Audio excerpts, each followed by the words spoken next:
And then Jesus described the new birth experience just so we would know for sure what it was.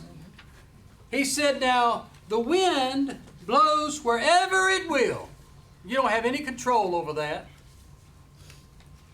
And you hear its sound, but you don't know where it's coming from or where it's going. So it is with everyone who is born of the Spirit.